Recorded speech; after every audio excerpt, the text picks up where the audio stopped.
everyone, it's Robin, RS Island Crafts, and welcome to my studio. This is my Whip It Wednesday video where I show you all the crafty goodness I've been working on in the past week.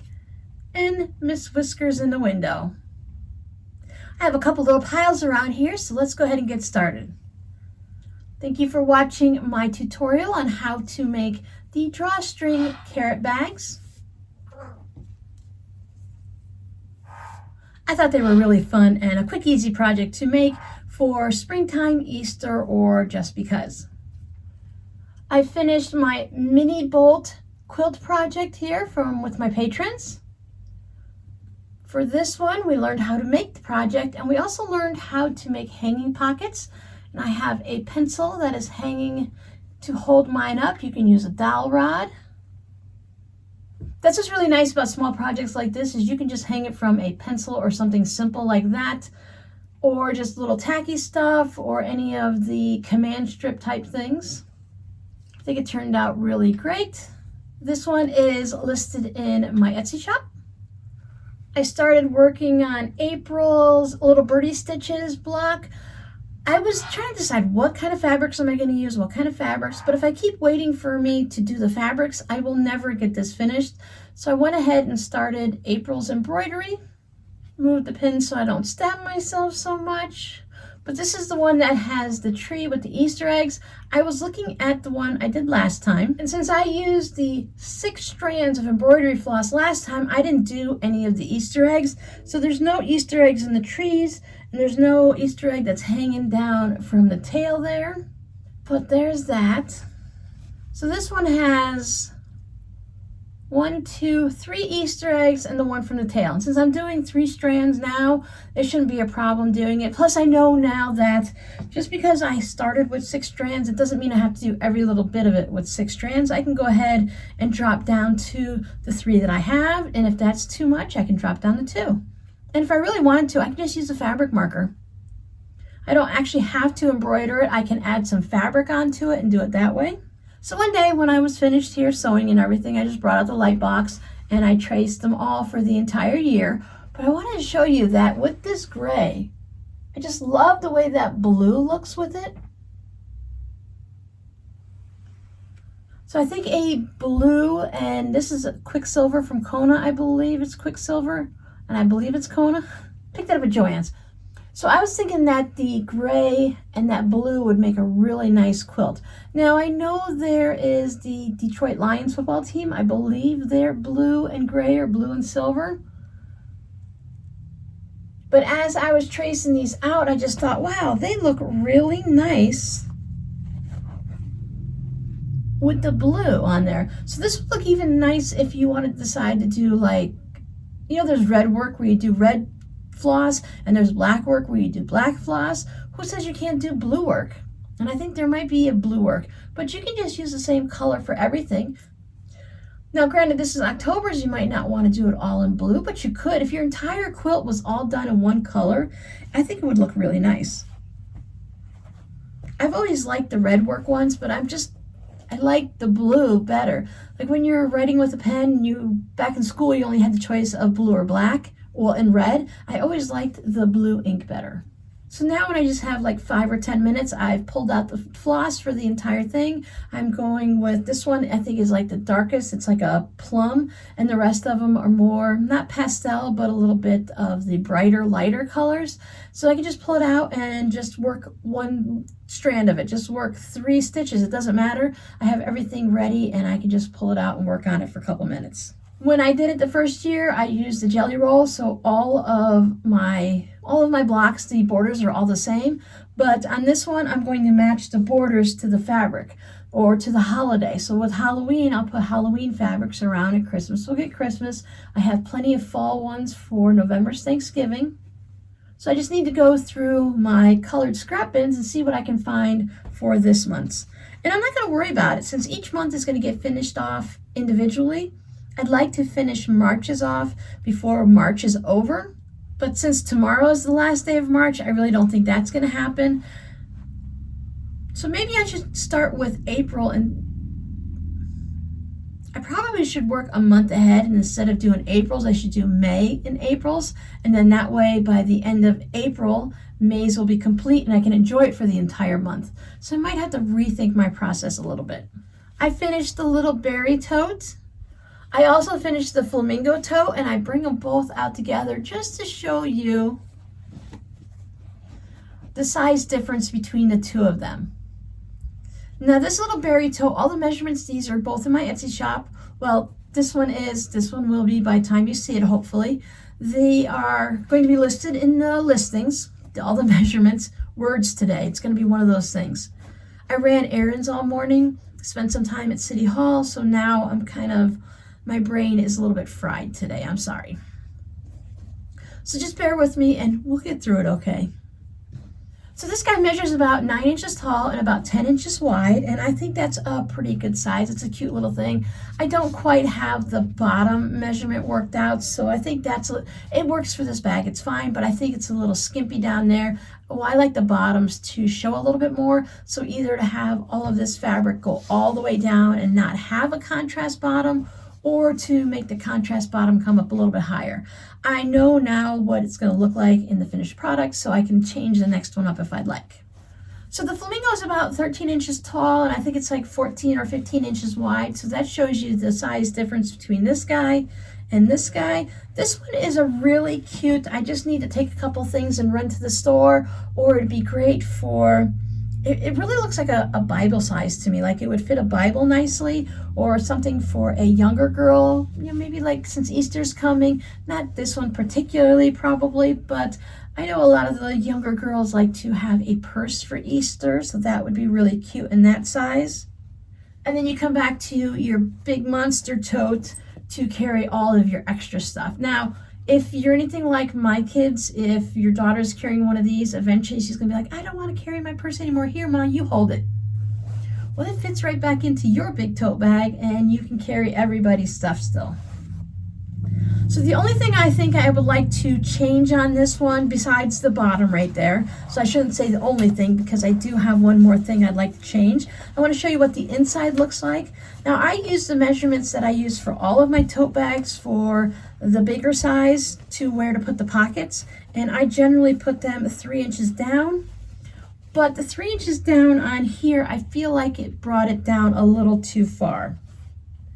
So I did put a welt pocket in, and it has a short little pocket. So I think if I brought it up at least another inch, I know I don't like to have them too close to the top. I don't want to have anything that's just going to fall out when you're doing anything, but I think, so right now it's a little tote, it's got a little pocket. And then on this side, I did put a zipper on because I thought there was plenty of space to have. I think this ends up being about 6 inches. I haven't measured it yet, but that's the number I started with to cut out the opening. So I have a zipper pocket, and it does go down a little bit further.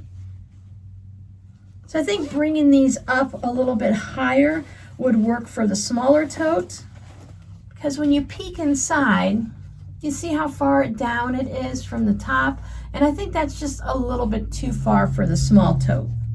I'll show you the flamingo one when we get there. But I did keep using that fabric and using it up and carrying it through to 4 more projects. I made the little snap wallet, and I found a fabric that is close. I could not find a red fabric that was this color red, so I have a burgundy that leans more towards the red than to the darker colors. I think sometimes burgundy might have a little bit of a purple in it. At least sometimes the ones I see read purple. So this one I went with just a little bit closer to the red. And I've been taking my tag that I put inside the bags that just hang around like this. I've been folding it and then just stitching it down there until I can get some more tags that are meant to be sewn like this. So I just turned it into an inside the wallet. So I just turned it into a tag that can be used inside too, and it doesn't have to hang out, because on these to have it hang out, it's not a good straight edge here to have it. So it'd be kind of on a diagonal, which isn't too bad, but it does have a slight curve to it. And I think it just looks silly coming off down at the bottom.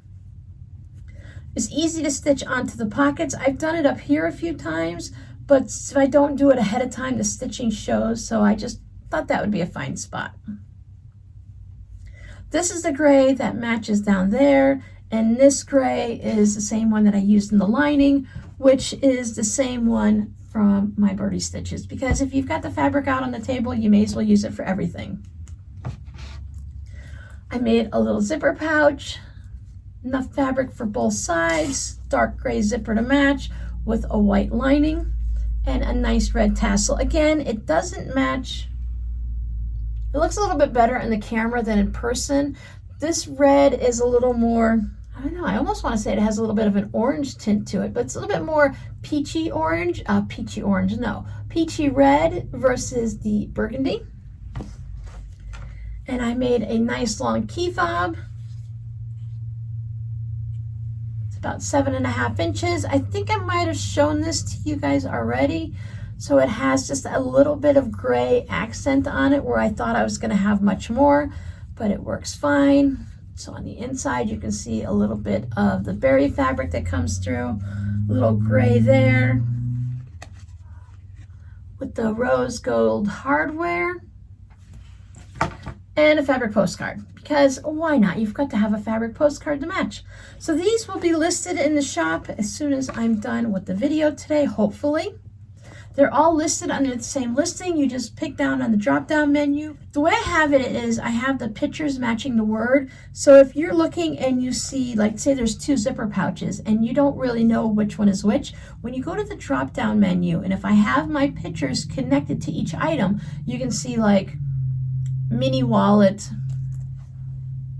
medium wallet, small wallet, large wallet. If you click on it, the pictures that you see will automatically go to this. So if you click on fabric postcard, it'll pop this up so you can see it, so that you'll know that you're choosing the one you want.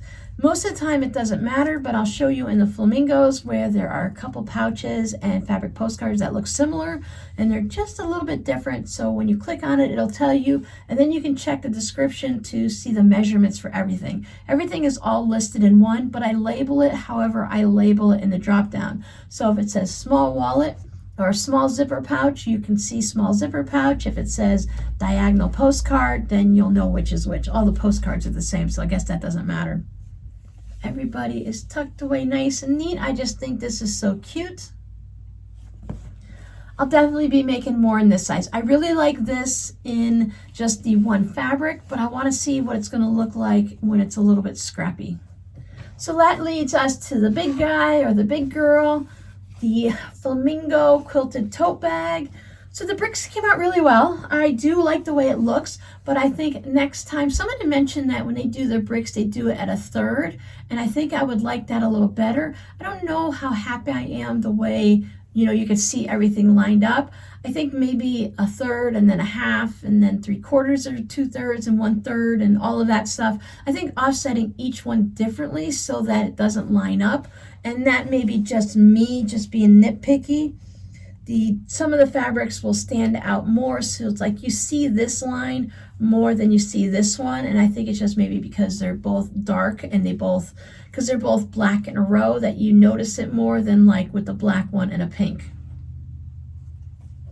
But I really like the way it turned out. And the big bold flamingos on black. These guys would be a little hard to put on a fabric postcard, but they would be so cute. So if you look, you see how when the pockets go down here on this one, it's the same 3 inches. I measured it and everything. I thought maybe I changed it when I went and worked on this one, that maybe this was 2 inches and I did that at 3 inches. But this one, it just seems just right. It's been a little bit since I did any funky linings, but both of these match. So we have the nice dark pink zipper, and I closed it. So inside I just used some white fabric, little pink tassel. So what I wanted to do is I wanted to match the gold flamingos on here and do some type of accents with that, but I didn't have anything gold. No gold fabric, no gold tassels, no gold zippers, which means I didn't have anything gold. And I even kept with the same fabric, and then the same for the welt pocket. That's everything is all white. I don't know about anyone else, but when I make them, whatever this color here is, that's the color of your pocket. I imagine you can do a 2-color version, but I didn't. I'm not really interested in it, not for the tote bags at least. And then this guy goes all the way down really to the bottom right there. So that's a really nice deep pocket. I might go ahead and start making it a little bit wider at the top. Yeah, so this one is 6 inches also. I think I don't know, maybe you see what 8 inches look like, because here are the side seams. So there is enough room to add an inch on each side, because an inch really isn't that much, just from your first knuckle to the tip of your finger on your pointers. So, but I think that would make a difference of what you're putting in the pocket, and as long as I have long enough zippers, it doesn't really matter. Pink handle for the pink side, black handle for this side. So I had to add some type of funk to it, so that I went with the funky little handles with the different color straps. Everything is quilted, the handles are quilted. Again, I did the lining so that it doesn't come out when you pull something out. If it gets stuck, you can't do the lining, because I did that little technique that I learned to sew it into the bottom. Of course, I had to make accessories to go with it.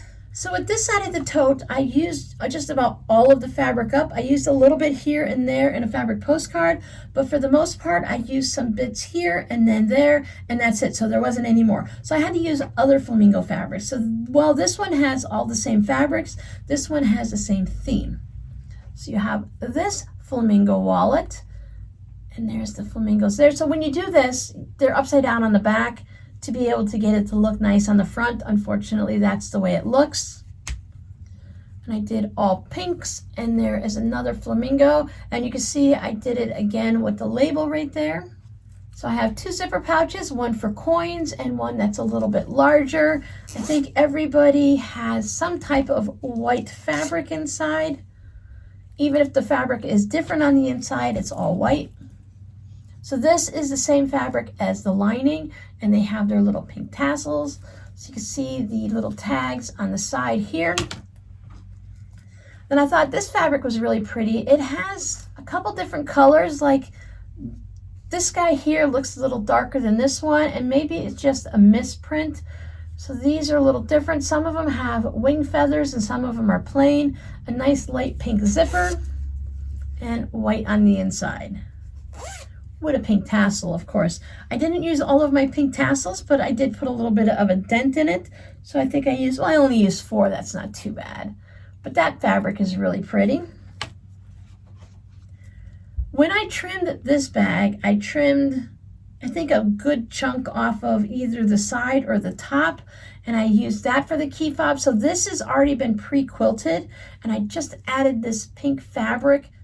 And with the pink fabric as a backing is you take this, so let's say this is 2 inches wide. So if you make your pink fabric 2.5 inches, you'll get a little 1/4 inch on either side. So there's just a hint of pink that goes along both edges. I put a pink band on here to sew it all together. So this guy is heavily quilted because it has all the diagonal lines like on here. And then it just has the little silver key fob. This one is a little bit larger and more heavy duty because this wrist strap, key fob, whatever, is that much thicker, sturdier, heavy duty. So it needed the big jumbo guy. And then I had enough for 2 fabric postcards. So when you look in the little drop-down menu, this is like what I was talking about. This one is the horizontal fabric postcard, and there is that dark background with the flamingos on it. And I carried it over here, and this one is the diagonal fabric postcard. So again, when you pull down that drop down, it'll do it and it'll show you. And for the most part, I went with an average weight for mailing everything for shipping costs. And here in the US, there's a certain price. And if something like this weighs 3 ounces and maybe something like this weighs 5 ounces, or if you bought 2 of them or something, they're going to be the same cost to shipping. So your shipping prices are going to be the same. So I went with an average weight for all of these. If you purchase the tote, anything over $35 total for your order is free shipping. So I don't have to worry about charging you for the tote and saying that's going to cost $10 or something to ship when you're really only purchasing this. So I thought that was really kind of cool. I was just trying to figure things out in Etsy so you didn't get charged an astronomical price for shipping when all you want is something like this. But anyways, there's a certain threshold, something like 3 ounces up to 10 ounces or something like that. It's going to be the same price to ship no matter, what it is, and whether it's from here to California or here to North Carolina or something like that. It has just this simple little base price that it is. So everything is basically, I think right now it's like $3.88 to ship. But I wanted to mention with the fabric postcards, if you are purchasing these and you just want them for yourself and you don't worry about having all the extra stuff and things like that, the way I have these set up is they're set up to purchase just like anything else. So it comes in a nice little clear envelope. It has the clear envelope for mailing. It has the little adhesive address label. And because of the weight, these also end up shipping for like $3.88. But if you let me know, I want to see if I can play with the numbers a little bit. I can go ahead and send this for the cost of a stamp or maybe 2 stamps. You would still get the clear envelope. So what I would do is I would take this and I'd have to play with it a little bit, but I would mail this to you just like I would mail it to you if you want a fabric postcard by using the scrappy word. I would put it in the sleeve, but tucked in the back, I would put a shipping label and the plastic sleeve in case you want to mail it. And then that way it will all ship for just one simple price. And it's going to be either a stamp or 2, which would be less than the $3.88. So I'm going to play with that a little bit. So if you decide to purchase any of these before I get the numbers adjusted and figure out how I can do it, then just let me know so that I can go ahead and either refund you the shipping cost or figure something out. Just to let you know that I sold a postcard recently and I thought, there's got to be a less expensive way to ship this. And for international guys, it's like $1.15, $1.25. I'd have to double check what the stamps are. I have the forever stamps, but I have to check and see what the current forever stamp price is.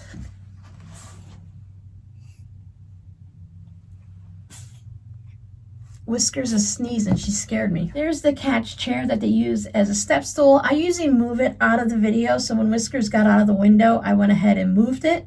But of course, she wanted to come back. They loved hanging out here. They can watch the cars go by. Whiskers really enjoys watching cars go by. Not playing cards, but it's a day, I'm telling you, it's a day. But she likes to watch the vehicles go by. And they also like to watch the birds because they come down in the front yard either looking for snails or whatever creatures are living in the grass. Who knows what they're going after. But yeah, so there's that. So I thought that was a nice little set. A variety of sizes and zipper pouches, depending on what you're looking for. A little wallet, and then a key fob. I keep changing up the key fobs to see how I want to make them, and I don't know. I have the fusible fleece now, so that's probably going to be one of the things I do. So that's everything I've been working on. I do have a couple projects that I'm working on at night, some super secret knitting projects that I'm working on throughout the year, gearing up for Christmas. And no, not Robbie's socks yet. I need to actually order some yarn for him. I was planning on ordering it in April, and that would give me enough time to work on them. He wants more of the thicker socks, so instead of using the really thin yarn, I can use a thicker yarn with larger needles, so I'm hoping it goes a little bit quicker. And if I actually put a little dedication to it and decide how many rows are going to be in each sock and tell myself you need to knit this many rows or this much each week and go from there, because I really don't want to drag it all the way out and have it to be a year-long project again. So I do need to test a couple things out because he has some minor adjustments that he'd like. Simple things are going to be, he wants, instead of having the toe being short and where the seam hits him in a certain spot, we're going to bring the toe down a little bit further and make it more like that. Because his feet are so big, I was starting with a larger amount of stitches. So I think I'll go back to the smaller ones and it'll make it last longer to make the toe casing, toe pocket, whatever. It'll go further, and that way it'll go past his little baby toe because it was hitting right here. So this way it'll go past it. And he also wants it to be tightened up a little bit. So instead of just doing the basic stockinette stitch and knit, I'll add some ribbing on, like so for you non-knitters, the part that's on your hat down here and at the top of your socks that kind of hold it all in, instead of just having it in one spot, I'll do the entire sock that way. Just not on the bottom of the foot. I have a feeling not only do I need to purchase yarn, but I think I need to purchase some needles too. Let me know down in the comments what you've been working on. Now your scrappy word for this week will be sneeze. Poor Miss Whiskers. I'm not sure if I've ever heard her sneeze. I always find Baby sneezes are kind of cute, a little bit sad. When the cats sneeze, I always feel bad for them because it always sounds so painful. So thanks for hanging out with me. Check out one of these videos here or there, and don't forget to subscribe to my channel if you've enjoyed what you've seen today, and I'll see you guys next time. Bye.